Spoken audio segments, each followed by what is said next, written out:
نرحب بالسادة المتابعين في فيديو أخرى حول لو دياغنوستيك فيزيوثيرابيك ولو تريتمون فيزيوثيرابيك دون أوتر باثولوجي. نذكر أنه الفيديو موجه للتثقيف الصحي فقط ومتعوض في حتى حالة من الحالات أنه الشخص وقت يبدأ مستحق باش يمشي الكينيزيثيرابوت يمشي الكينيزيثيرابوت. نذكر كذلك أنه ما عندي حتى ربح مادي من الفيديو هذم، واطلب من الساده المتابعين انهم ما يعاودوش وحدهم لي زيكزارسيس لي ميثود اللي نبدا انا نحكي عليهم en ce qui concerne le diagnostic physiothérapique et le traitement physiothérapique. وقت اللي شخص يمشي يستحق باش يمشي الكينيزيثيرابوت يمشي الكينيزيثيرابوت و selon le cas يبدا قدام le physiothérapeute. Ce dernier va choisir les méthodes et les exercices اللي راهم هو les plus adéquates selon le cas اللي يبدا قدامه en ce qui concerne le diagnostic physiothérapique et le traitement physiothérapique. نذكر اخيرا انه حسب رايي الفيديو هذم اللي انا قاعد نقدم فيهم ينجموا يعاونوا الطلبه في اختصاص العلاج الطبيعي وتقويم الاعضاء واعاده التاهيل في انهم يحضروا بور لي زيكزامان كلينيك. الوغ عندنا اليوم زوز مواضيع، موضوع اكزامان كلينيك فيزيوثيرابيك دو ليبول باش نحكي على مجموعه من لي تيست. طبعا حكيت على برشا اليوم باش نحاول نزيد نذكر بمجموعة وإلا بوتيتر نحكي على مجموعة أخرى أنتوكا. وكذلك عندنا موضوع آخر وهو إذا كان، وباش نبدأ بالموضوع الثاني وهو إذا كان جي دو لا دولور en fermant la bouche. Quel est le diagnostic physiothérapique et quel est le traitement physiothérapique. نذكر أنه قبل بالنسبة اللي تبعوا فيديوهاتي حكيت على لو كراكمون وقت لي à l'ouverture de la bouche وقلت وقتها qu'il s'agit d'un manque plutôt de synergie، إذن d'un manque de synergie lors de l'ouverture معناها de la bouche وقت لي معناها en ce qui concerne le départ des ménisques dans le mouvement. ووريت كيفاش on débloque معناها ça et on rend نردوا معناها لي مينيسك يمشيو مع بعضهم فرد وقت. اليوم باش نحكيو على ce qu'on appelle إذن la douleur à la fermeture de la bouche. Alors normalement معناها عادة وقت اللي تبدا فما une douleur وقت اللي نسكروا la bouche on doit penser à une rétraction au niveau des muscles temporaux et au niveau des muscles masséters. Là. Alors, si vous voulez, si on suppose qu'une personne, j'ai de la douleur en fermant la bouche. Et, وقت اللي نسكر ma bouche et je palpe comme ça, voilà, je vais trouver un muscle qui se contracte. Là, c'est le muscle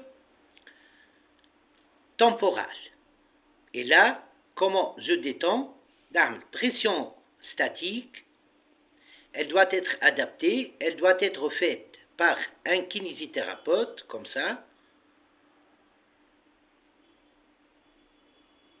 Pression statique, voilà. Et je détends le muscle.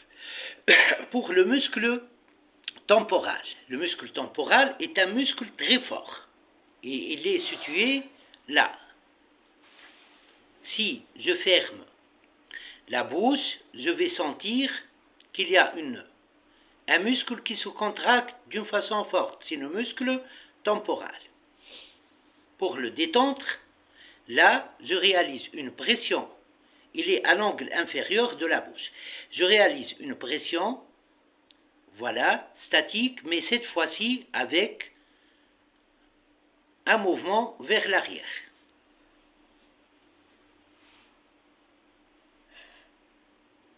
Et ça va se détendre et la douleur va disparaître. نتعداو توا l'examen physiothérapique de l'épaule. Alors, on va commencer par 12 tests dans les examens de l'épaule, dans l'examen physiothérapique de l'épaule. Le premier test sera quoi? une élévation active de deux épaules en même temps. Normalement, une épaule confie une lésion ou épaule l'air. Voilà. Là, ça permet d'évaluer globalement, je dis bien globalement, pour ce premier test, la volonté du patient à réaliser le mouvement, l'amplitude du mouvement d'une façon globale, et aussi, on peut dire aussi, si le membre est lésé ou elle l'est. Deuxième test, là, le deuxième test, c'est une flexion passive du côté de la lésion. Alors, patient du cubitus dorsal, اليوم تحضر معنا صديقة الحقيقة ماناش باش نوري وجهها ولكن يعطيها الصحة اتيتر اميكال وديا معناها قبلت باش جو رياليز سي تيست معناها au niveau de son épaule. إذا شنو باش نعملو؟ patient du cubitus dorsal معناها راقد على ظهره sur la table d'examen نجي نعمل une contre-prise là et puis je réalise une flexion passive. La flexion normalement elle est de 180 degrés. Là, si par exemple je trouve 150 degrés, comment j'interprète ça? L'interprétation, on va dire test positif et on a 150 degrés de flexion au niveau de l'épaule et on va dire si la limitation est causée par la douleur ou bien elle est articulaire. L'essentiel, le test est positif. Donc retenez flexion passive. Alors, pourquoi en décubitus dorsal? C'est pour ne pas avoir de compensation. Mais aussi, en position assise, c'est possible, mais le kinésithérapeute veille à ce qu'il n'y aura pas de compensation au niveau d'articulation adjacente à l'épaule. Le troisième test, c'est le test de l'arc douloureux. On va demander au patient de réaliser une flexion active du côté de la lésion. Flexion de l'épaule. Et c'est comme ça. Voilà. Voilà.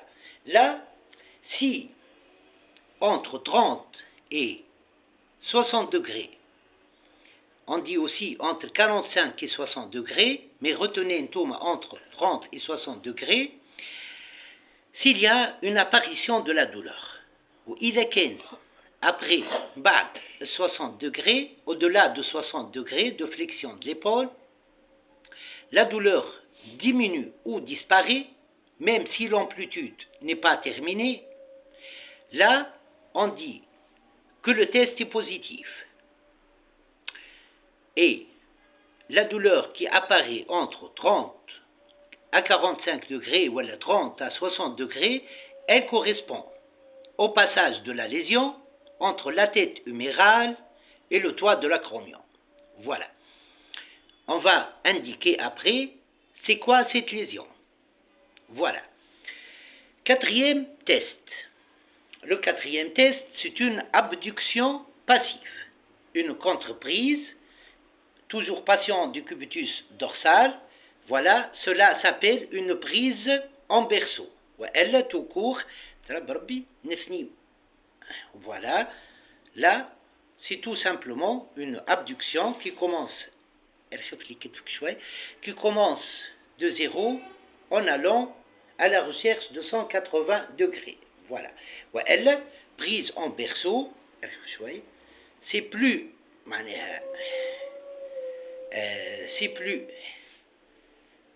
utilisé et on réalise une abduction passive. Par exemple, نعطي des exemples qu'on va supposer إذا كان لقيت 160 degrés d'abduction passive.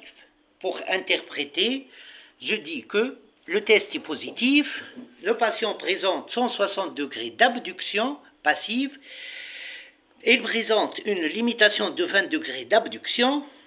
Voilà, Ensuite, la rotation externe. La rotation externe, si le sujet est jeune, elle doit être entre 80 et 90 degrés. Voilà, 70 et 80 degrés. Si le patient âgé, là, à 60 degrés au grand maximum, c'est bon. Et là, ou bien, comme ça, épaule en abduction, contre-prise au niveau du tiers inférieur de l'humérus. Là, je pars. Voilà. Là, je réalise la rotation externe. Voilà. Et je vais voir. Et puis, bras collés au corps. Voilà. Je pars de la position neutre et je réalise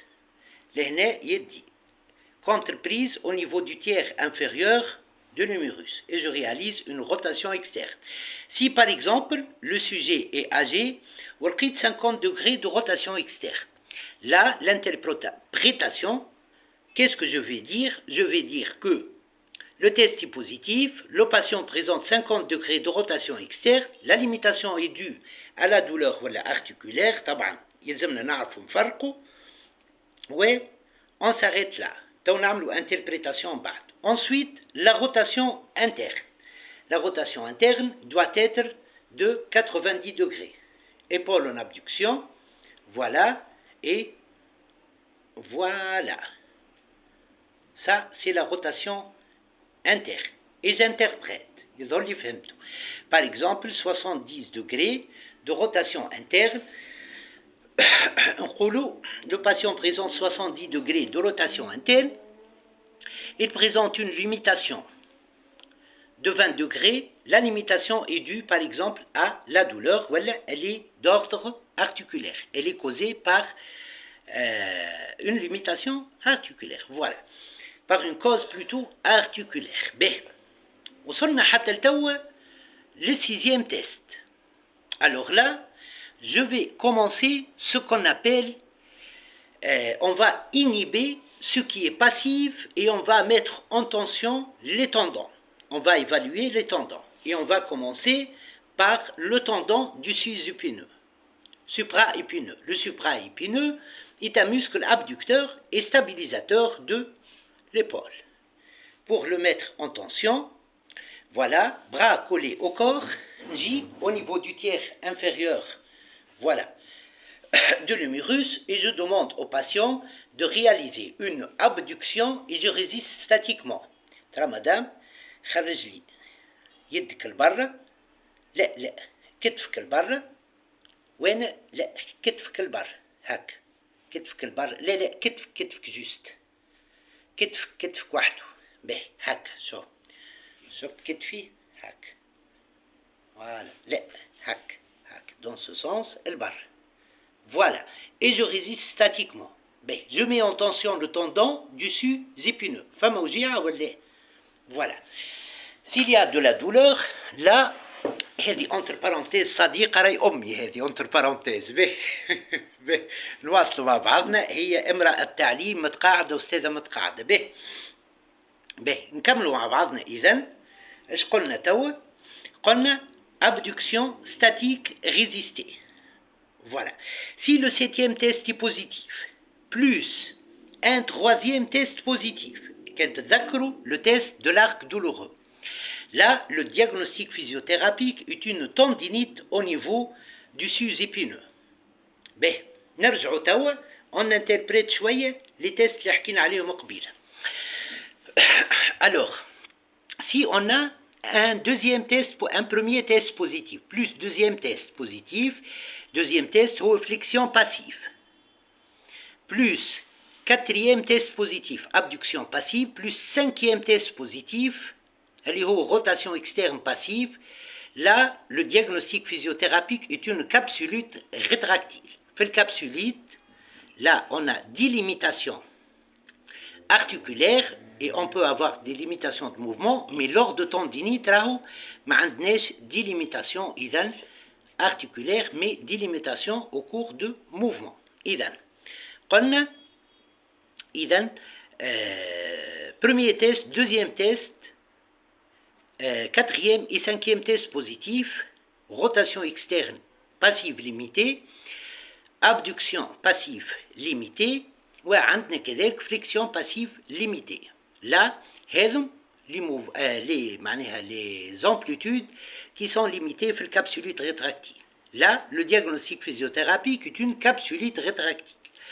حويجة برك ساعات on a une capsulite rétractile répétitive كي يبدا عبد شخص نقولوا احنا معناها ديابيتيك لا فريكونس دو ريبيتيسيون تكون اقوى معناها الكابسولite rétractile تجي اكثر. et là on peut avoir aussi un sixième test positif qui est la rotation externe, la rotation interne passive.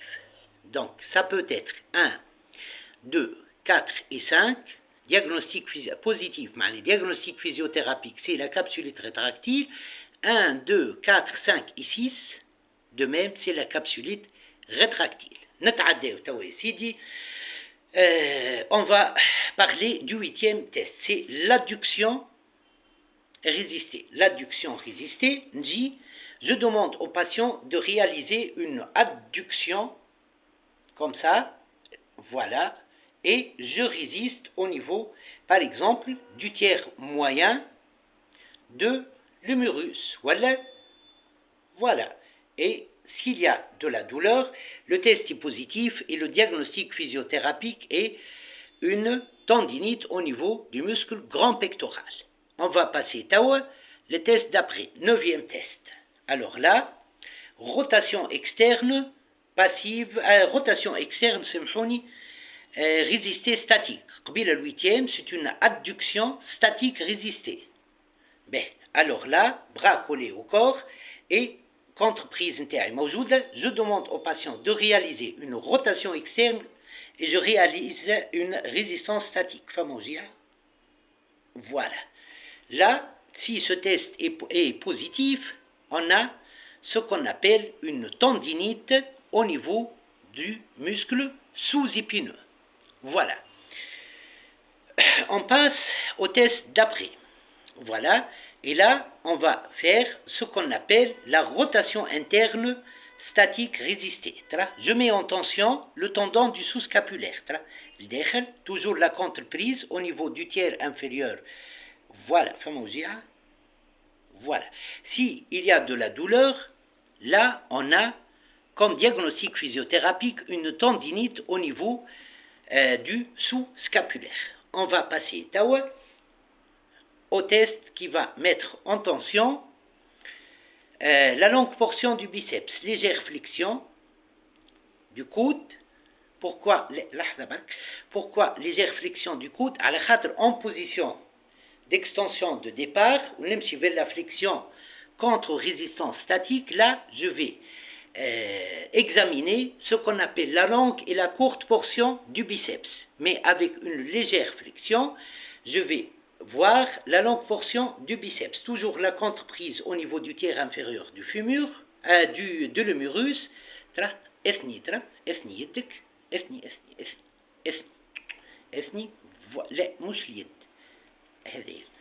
L'avant-bras. Voilà. S'il y a de la douleur, là, c'est une tendinite au niveau de la longue portion du biceps. Une petite parenthèse, si je pars de la position d'extension, je réalise le même test, mais avec un départ de la position d'extension totale. On est parti de la position de légère flexion, là, je vais examiner s'il y a une tendinite au niveau de la longue et de la courte portion du biceps. Triceps, et là, je vais partir de la position de flexion, contre résistance statique. Je mets en tension le tendon du triceps brachial. Si c'est douloureux, là, on va parler de quoi? De tendinite au niveau du triceps brachial. Alors, là, je continue à interpréter. Si j'ai un premier test qui est positif, avec un troisième test qui est positif, le test de l'arc douloureux. Et si j'ai encore un 7e test positif, un 8e test positif, un 9e test positif, 10e test positif, يعني نسهل لكم élévation active des deux membres. Le test est positif, le test de l'arc douloureux positif, la mise en tension du tendon du sus-épineux positif, du sous-épineux positif, du sous-scapulaire positif, de la longue portion du biceps positif. Là, on parle de la tendinite de la coiffe des rotateurs. Voilà. Ben, on parle de conflit sous-acromial. ينجم حتى إذا عندنا معاهم la longue portion du biceps qui est aussi معناها sa mise en tension. Elle est aussi معناها le test de sa mise en tension est positif. Et là, on parle de tendinite au niveau de la coiffe des rotateurs. Ben, بربي puisque حكينا على la tendinite au niveau de la coiffe du rotateur, je vous donne un autre test. Voilà. Épaule en abduction. Voilà, comme vous voyez, coude en flexion, voilà, rotation interne, voilà, et je vais majorer, voilà, c'est douloureux, je vais majorer la rotation interne, c'est ça ma rotation interne forcée. Là, qu'est-ce que j'ai fait pour ce test? Alors là, j'ai mis les tendons de la coiffe, des muscles de la coiffe du rotateur en tension. Et là, je suis en train de tester s'il y a un conflit sous-acromial. Donc, un test comme ça, positif, ça nous renseigne sur, comme diagnostic physiothérapique, sur une tendinite de la coiffe des rotateurs. Mais, ما ننساش حاجة أخرى. La tendinite de la coiffe des rotateurs, elle peut s'accompagner par ce qu'on appelle une bursite. La bourse séreuse, موجودة au niveau des articulations, c'est en fait نقولوا احنا un anneau fibro-cartilagineux qui protège l'articulation. وقت اللي تبدا فما inflammation في البورس sous-acromiale, là elle peut accompagner ce qu'on appelle إذن la tendinite, que ce soit la tendinite de la coiffe des rotateurs, ينجموا إذن يكونوا مع بعض. Mais surtout pour voir هكا شفنا s'il y a une tendinite au niveau de la coiffe du rotateur. Mais pour voir encore s'il y a une bursite, pour confirmer, على خاطر là on a surtout كي عملنا abduction de 90 degrés, flexion du coude et rotation interne, voilà, forcée, voilà. Là, الحقيقة حطينا surtout la partie antérieure de la bourse cireuse en conflit, ولا نقولوا احنا en frottement avec l'acromion. Mais là, qu'est-ce qu'on va faire? Normalement, وقت اللي تبدا فما une bursite au niveau de l'épaule, c'est la rotation externe qui est hyper douloureuse. Alors là, pour ce test, c'est bon, un bon test, mais ما ننساش كذلك أنه نجم surtout la position bras collés au corps و rotation externe. وقت اللي تبدا عندنا bursite, là هذه أكثر position تكون فيها la bourse cireuse en conflit ولا نقولوا احنا en frottement avec l'acromion. وقت اللي تبدا فما une bursite, il est impossible de ne pas avoir ce mouvement hyper douloureux. نجم حتى abduction avec rotation externe. Voilà, abduction et rotation externe. Un patient qui a une bursite, donc la rotation externe, elle est hyper douloureuse. Voilà, normalement, un شخص عنده une bursite, les mouvements où le bras dépasse la tête sont hyper douloureuses, surtout abduction là, et surtout lorsqu'elle est accompagnée par une rotation externe. هكا donc عرفتوا كيفاش نفرقوا بين la tendinite de la coiffe du rotateur وقت اللي تبدا معاه bursite والا لا. به نزيد نعطي un autre test, et là je vais voir s'il y a une déchirure au niveau de la coiffe du rotateur, des tendons de la coiffe du rotateur. Alors là, abduction, voilà, flexion, rotation interne, voilà, et puis on dit au niveau du tiers inférieur de l'humérus, نهبط اللوطة et le patient doit résister. ما تخلينيش نهبط كيدك Voilà. Si l'épaule tombe, il y a de la douleur, là, il y a une déchirure au niveau de la coiffe des rotateurs. نواصلوا مع بعضنا. إذا توا نواصلوا. Un autre test, c'est ce qu'on appelle l'adduction horizontale. تراه نمشي adduction horizontale. Regardez, adduction horizontale passive. Là, s'il y a de la douleur, ça peut nous renseigner sur l'existence ou bien d'une entorse acromioclaviculaire. عملت لها فيديو كامله diagnostic physiothérapique et traitement physiothérapique. نجم تعطينا زاده s'il y a une bursite. Et là, pour la bursite, je dois réaliser les deux tests اللي حكيت عليهم قبيله شويه. ونسيت حاجه باش نقولها في البورسيت. Je dois comparer la chaleur au niveau de la bourse cireuse à droite et à gauche pour voir s'il y a une augmentation de la douleur, une rougeur, de la chaleur au niveau de l'épaule gênée. Alors là, نجم نخمم كذلك في ce qu'on appelle une atteinte du labrum. اشنو هو اللابروم هذا؟ Alors, le labrum, كيف ما قلت, c'est une structure fibrocartilagineuse qui protège l'épaule. Alors là, on peut avoir une atteinte du labrum. Ben, je vais vous montrer comment faire le diagnostic physiothérapique dans ce cas. Patient en décubitus latéral, alors qu'est-ce que je vais lui demander de faire?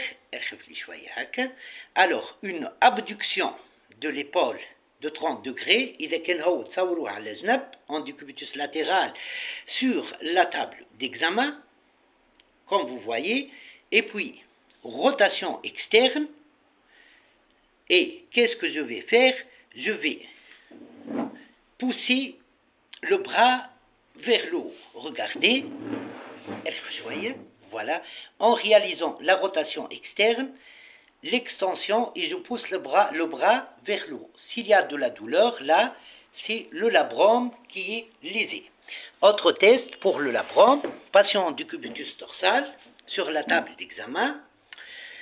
Alors, j'amène l'épaule en abduction de 150 degrés, voilà, avec supination, la paume de la main vers le toit, voilà, et je fixe le murus, et puis qu'est-ce que je vais faire?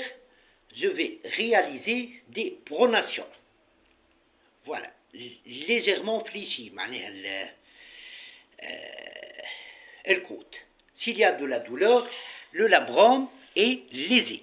Le diagnostic physiothérapique. Autre test pour ce qu'on appelle la lésion du labrum. Là, qu'est-ce que je vais faire? L'épaule, patient en position assise, en abduction de 120 degrés. Voilà, accompagné par une rotation externe. Voilà, très bien.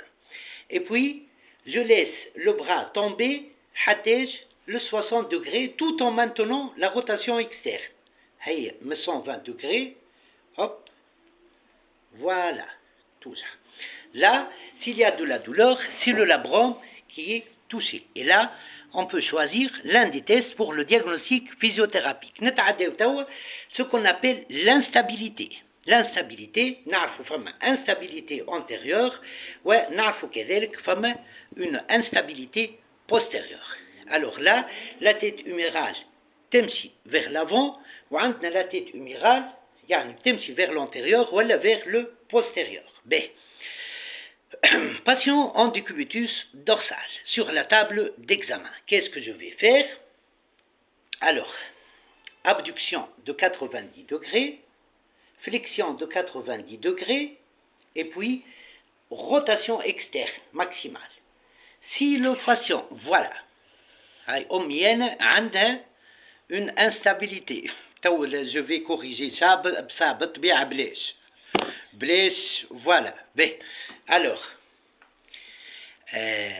Alors, نواصلوا مع بعضنا. قلت إذن عندنا ce qu'on appelle une instabilité antérieure. Là, s'il y a une sensation de malaise عند شخص معناه يتقلق يحس في روحه يقول لك تمشيش تولي فما luxation, c'est une instabilité antérieure. Deuxième test, la même position, mais là je ne vais pas exagérer la rotation externe, j'ai au niveau de la tête humérale et je réalise je pousse vers le postérieur doucement.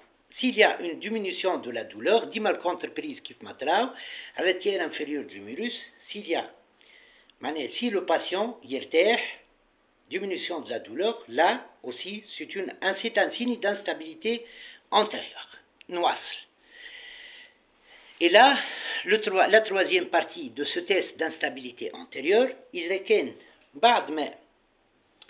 j'ai poussé vers le postérieur, voilà, et je relâche, en relâchant ma main, la sensation de malaise, sensation là, elle reprend.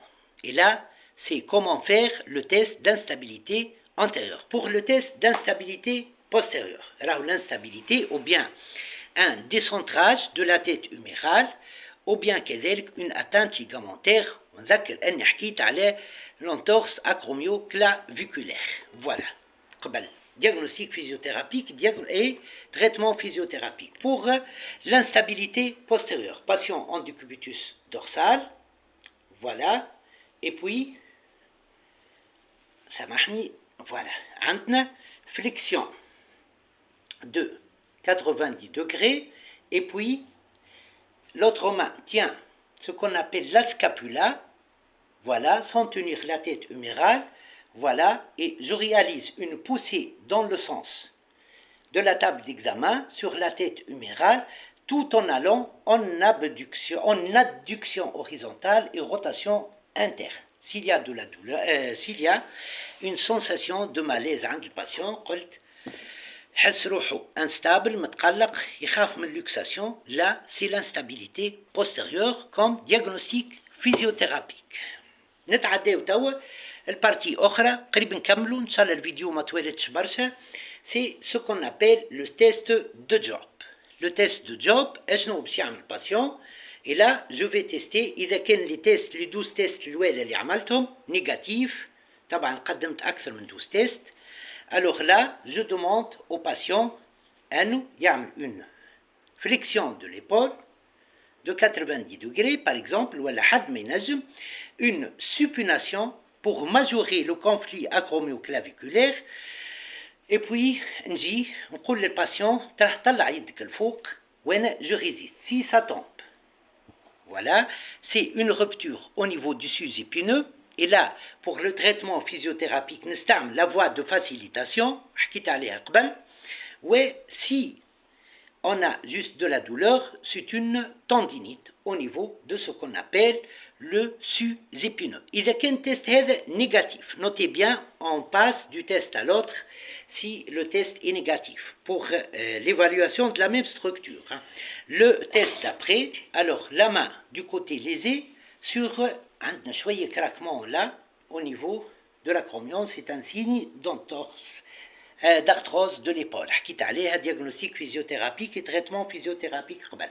Alors comme ça, épaule, main concernée sur l'épaule opposée, نجي et au niveau du coude, voilà, je demande au patient أنه طلع يده et je résiste. Si ça tombe, c'est une rupture. S'il y a de la douleur, c'est une tendinite au niveau de ce qu'on appelle le sus-épineux. نتعداو توا test d'après. Alors là, on va évaluer ce qu'on appelle le sous-épineux et le petit rond. Abduction, rotation externe, statique résistée. دزلي التالي صحيت بالافون-bras والفاس دورسال تاع الماء. سي سا تومب ارخف شويه بركه امي ارخف امي. سي اذا كان طاحت اليد اللوطه c'est une rupture, ou bien s'il y a de la douleur, c'est une tendinite. نتعداو le test d'après, c'est ce qu'on appelle le test de Gerber.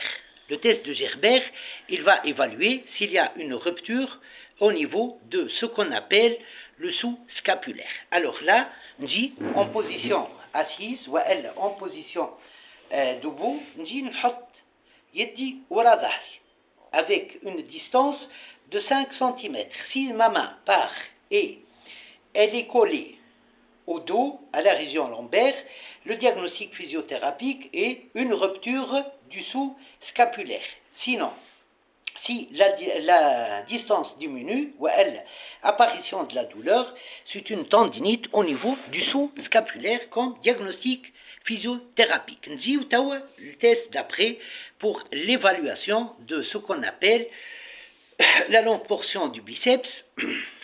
Voilà, et cette fois-ci, l'avant-bras n'est pas en supination, mais en pronation.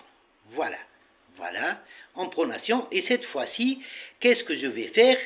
Je vais dire au patient, l'épaule en flexion, أنا باش نهبط لك يدك وأنتي باش نطلق لك يدك وأنتي ما تخلينيش. Voilà, si ça tombe, c'est une rupture au niveau de la longue portion du biceps.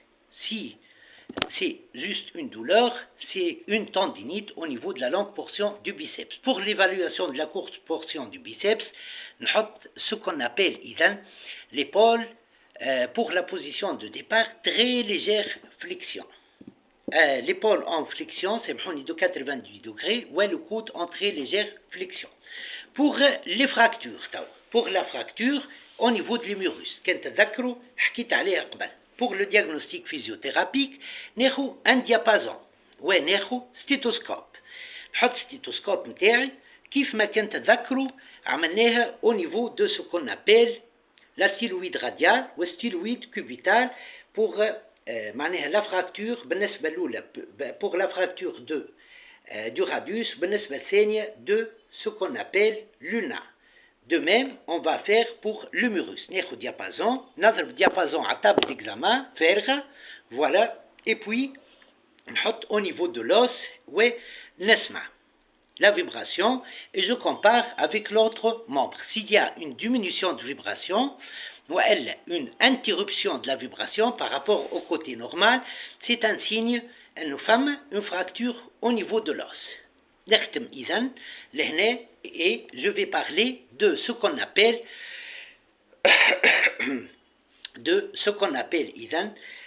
la réalisation d'un valgus et d'un varus au niveau du coude. Et là, c'est pour mettre ce qu'on appelle le ligament latéral, collatéral médial au niveau du coude en tension en réalisant un valgus au niveau du coude ou un varus pour mettre le ligament collatéral externe en tension pour l'évaluation s'il y a une entorse. Légère flexion et je réalise là pour le varus, je vais orienter ce qu'on appelle l'humérus vers l'interne et voilà. Là, j'ai mis en tension le ligament collatéral médial en tension au niveau du coude. L'axe, l'humérus, toujours avec légère flexion, vers l'externe, et je réalise la mise en tension par voilà. طبعا l'épicondylite et l'épithroclite حكيت عليهم قبل. Voilà des exemples de tests de diagnostic physiothérapique au niveau de l'articulation de l'épaule. حكيت على أكثر من هكا en ce qui concerne l'examen de l'épaule dans d'autres vidéos. إن شاء الله عجبتكم الفيديو. نذكر أنه موجه للتثقيف الصحي فقط وما تعوض في حتى حالة من الحالات أنه شخص وقت يستعمل وقت يستحق باش يمشي كينيزيثيرابوت يمشي كينيزيثيرابوت. طبعا انا ما نخدمش من بعد وقت خدمتي وطبعا ما عندي حتى ربح مادي من لي فيديو هذم اللي انا قاعد نقدم فيهم سور ماشين يوتيوب. نذكر كذلك اطلب من الساده المتابعين انهم ما يعاودوش وحدهم لي زيكزارسيس اي لي ميثود اللي انا قاعد اذا نحكي عليهم en ce qui concerne le diagnostic physiothérapique et le traitement physiothérapique dans mes vidéos. كي نستحقوا باش نمشيو للكينيزيثيرابوت نمشيو للكينيزيثيرابوت وselon le cas يبدا قدامه il va choisir les méthodes et les exercices les plus adéquats حسب رايه معناها pour le diagnostic physiothérapique et le traitement physiothérapique. نشكر أمي إذن بارك الله فيك مشكورة إذن pour أنها معناها خلاتني je réalise les examens معناها اللي وريتهم لكم على سون ايبول. فوالا ذكر امي كيف ما قلت هي متقاعده من التعليم وهي استاذه متقاعده. اذا مرحبا بكم. شويه اخر تلقاو الفيديو sur ma chaîne YouTube, puis elle sera repartagée sur ma page Facebook.